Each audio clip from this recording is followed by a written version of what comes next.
Hello everyone, welcome back to my channel Shraps life library. তো দেখো কত সুন্দর গ্রিনারি। আর এর আগের ব্লগটাতে তোমরা দেখলে আমরা ট্রেনে ছিলাম। তো দেখো আমরা পৌঁছে গেছি কামাখ্যা জাংশনে। এটা হচ্ছে আসাম স্টেটেতে।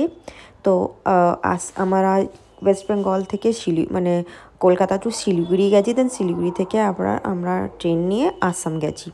তো কামাখ্যা জাংশনে আমরা টিকিটটা কেটেছিলাম ট্রেনের। তো ওখান থেকে আমাদের কামাখ্যা মন্দির আমরা ঘোরার ছিল, তাই আমরা কামাখ্যা রেল জাংশনেতেই নেমে গেলাম। অ্যান্ড দেন আমরা ওখানে একটা ক্যাব বুকিং করলাম। আমরা এটা অম্বুবাচীতে 2024 গিয়েছিলাম আসাম। এই সময়টা তো তোমরা সবাই জানো খুবই ভিড় হয়, কারণ কি অম্বুবাচীটা খুবই ইম্পর্টেন্ট ফেস্টিভ্যাল হয় আসামে। এই কামাখ্যা মন্দিরের পুজোতে 4টে দিন যে মন্দিরটা বন্ধ থাকে, কিন্তু যেইভাবে খুবই ভিড় হয়, মানে খুবই ভিড়। আর আমি সত্যি করে লাইফে এত তান্ত্রিক আর এত সাধু বাবাদের কোনো দিন দেখিনি।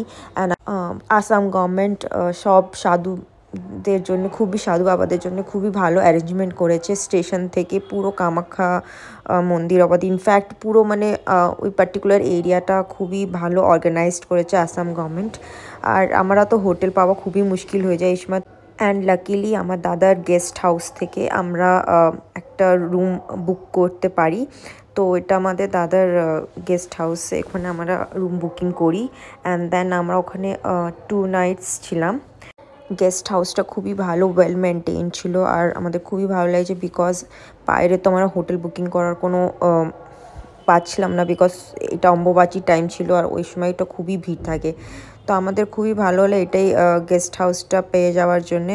তো আমরা ওয়েট করছিলাম কি এইটার জন্যই করছিলাম কি মানে কেউ একজন যেন আসুক। তো দাদা ফোন করতে লেগে গিয়েছিলো কি কেউ যেন আসুক। তা আমরা বুঝতে পারছিলাম না, বিকজ আমার ফার্স্ট টাইম গেছিলাম এই জায়গাটাতে। আর এখানে একটা খুব সুন্দর মন্দির ছিল। অ্যান্ড তারপরে আমাদের ঘরে একজনা রিসিভ করতে আসলো। এইটাই হচ্ছে গেস্ট হাউসটা। এটা তো আমরা top floor, I think second floor, third ফ্লোরটাই ছিলাম। অ্যান্ড দেন আমরা এখান থেকে যাচ্ছি এখন আমাদের থার্ড ফ্লোরে। আর এখানে মানে এভরিথিং ওয়াজ সো গুড, মানে সব কিছু খুব ভালো এখানে। মানে আর এখানে আমি বেসিক্যালি একটা জিনিস জাস্ট আমি নোটিস করলাম কি যে ক্যাবসগুলো হয় এখানে সব ছোট ছোট ক্যাবস হয়। মানে ক্যাব যে গাড়িগুলো, 4 হুইলার গাড়িগুলো সব ছোট ছোট, মানে জানি না কেন, মানে বড় ক্যাব বুকিং আমরা সেইভাবে দেখিনি। বা এখানে একটা সব কিছু ভালো ছিল, ইভেন গেস্ট হাউসটা ওয়াজ সো গুড। আমরাও খুব টায়ার্ড হয়ে গেছিলাম আর ফ্রেশ আপ হবো বলে বাস জাস্ট এদিক ওদিক দেখছিলাম কি সব আছে, আর সব ওদের সাথে কথা বলছিলাম, কারণ কি এর জন্যে কি কখন কি ডিনার, ব্রেকফাস্ট, লাঞ্চ দেবে। তো আমাদের এইটা একটা রুম বুকিং ছিল, অ্যান্ড এর পাশে একটা রুম বুকিং। তো এই রুমে তো সব কিছুই দিয়েছে, AC, fan and washroom attached. And এটা একটা আলাদা রুম ছিল, এটা একটু বেশি বড় রুম ছিল। অ্যান্ড এটাতেও সব কিছুই ছিল। তো এটাই জাস্ট আমরা কথা বলছিলাম কি কেমন কি থাকবে চার্জেস, অ্যান্ড কেমন সব ব্রেকফাস্ট, লাঞ্চ, ডিনার কি টাইমে কি পাবো। তো এটাই জাস্ট একটা কথা বলা হচ্ছিল দাদার তরফ থেকে।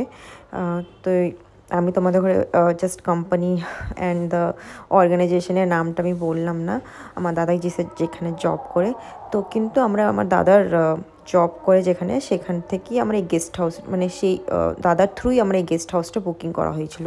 তো আমরা অলরেডি বলে দিয়েছিলাম কি আমরা ব্রেকফাস্ট করবো, তো ওরা সব কিছু রেডি করে রেখে দিয়েছিল। তো এখানে ওরা সব ব্রেকফাস্টটাও রেডি করে। তো আর ব্রেকফাস্ট আমরা বলেছিলাম একদম হেলদি যেন হয়। তো ওরা ঘুগনি অ্যান্ড বানানাস, পিকল আর রুটি দিয়েছিল গরম গরম। সেই সময় রুটি বানিয়ে দিচ্ছিলো। আর এখানে সব কিছু ওরা যে সময় বলি সেই সময় সব কিছু বানিয়ে দেয়। তো খুবই ভালো লাগছিলো। তো আমরা ব্রেকফাস্ট করে নিচ্ছিলাম, আর তোমরা দেখতে থাকো আমরা নেক্সট কোথায় যাচ্ছি। তো যদি তোমাদের এই ব্লগটা ভালো লেগে থাকে, please like, share and subscribe my channel. তোমরা দেখো আমরা নেক্সট আসামে কোন জায়গাতে ঘুরতে যাচ্ছি। সরি আমি ব্লগগুলো একটু লেটে আপলোড করছি, বাট প্লিজ দেখো আর লাইক, শেয়ার অ্যান্ড সাবস্ক্রাইব করতে একটু ভুলো না। Thank you, by.